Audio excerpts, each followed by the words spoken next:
Real quick before we jump into the video, I just want to let y'all know that I'm going to a once a week every Wednesday schedule for the What Happened To videos, so you can expect the one from this week to drop on Wednesday, 4 p.m. Central Time. Now this video is kind of a continuation of a discussion that we had last week. We talked about the Kyler Murray situation and Tate Martell situation. We got a little bit more information on each of those, so let's jump in. If y'all enjoy these videos, bro, don't forget, click the thumbs up button, subscribe, all that cool stuff. Other than that, let's do it. So the Kyler Murray saga continues, and it's likely gonna continue for a while, at least another few weeks up to a month, and I'll explain why in just a second. Now the deadline to declare for the NFL draft for underclassmen is tonight.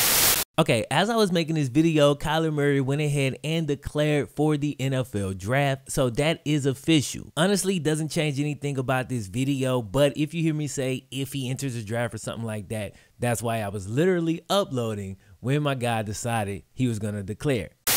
Kyler had a meeting with the A's last night as they tried to persuade him to play baseball. Now, it was reported that Finessed kid Kyler told the A's to give him $15 million or he was gonna play football. I love this move by Kyler as he's just using his leverage to create a favorable situation for himself. Now, I've seen some terrible takes over on Twitter with some people going as far to call the man a spoiled brat. Now, these people either have zero self-awareness or they've never negotiated for anything in their entire lives. I mean, is this not how negotiation works? Ever bought a car? I'm looking at two cars, right? They each got their pros and their cons. You go to the one place and you get their best offer, then you go to the place that got the car you really want. And what you tell them? If you can get this price a little bit closer to what I was offered at the other place, get my APR down a little bit, we might be able to do business. Imagine you going through your process and then somebody else who completely got declined, they can't even get a car, come and tell you that you spoiled for negotiating.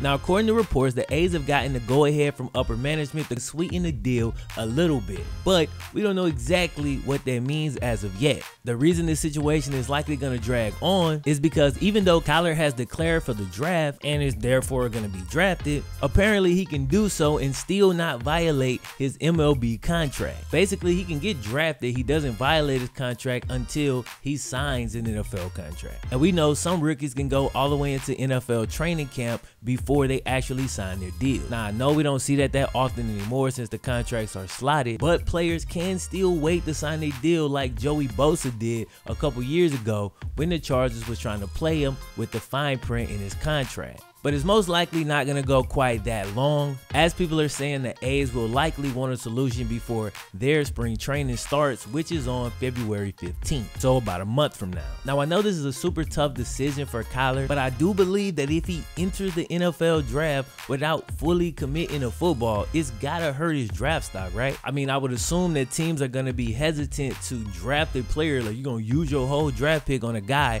who might decide, yo, I'm gonna go play baseball. That's the reason with me looking at this and looking at the fact that he is negotiating with the A's and kind of putting all of that together, I do ultimately believe now that Kyler is going to go ahead and play baseball. The A's willingness to negotiate and kind of work something out, I think, is kind of the nail in the coffin for football fans that we were hoping to see Kyler. Obviously, I don't know. That's just my best guess based on the information that we got. Either way, man, this doesn't happen often, so I can't wait to see how this thing shakes out. Let me know in the comment section what y'all think Kyler is going to do. Now, real quick before we end this one, we do have a very quick Tate Martell update. Now, in the last video, we talked about the fact that Tate entered his name into the transfer portal. Well, now he's taking that a step further as he took a visit on yesterday, he's taking one today, and he's got another one scheduled for tomorrow. Those three schools include West Virginia, Miami, and Louisville. Now, don't forget, he could still opt to stay at Ohio State even after all of this. And one of the things that could be a little bit concerning is that if he does decide to transfer, right, he's still gonna have to sit out for a year, and there is no telling what can happen in that year. He could get sniped by another quarterback deciding to transfer to his school once again. One of the guys who's already at the school could have a great year and rise up. So you never really know, man. A lot of uncertainty right now. So it's going to be a very tough decision for Tate. And the thing that sucks is he's not going to be able to fully control this whole situation. Either way, man, that's all I got for you today. We may get another update on tomorrow, but don't forget, I got the What Happened To video dropping on Wednesday. Not announcing who it is just yet. 4 p.m. Central Time. I'll see y'all then. My name is FlemLo Raps. 1.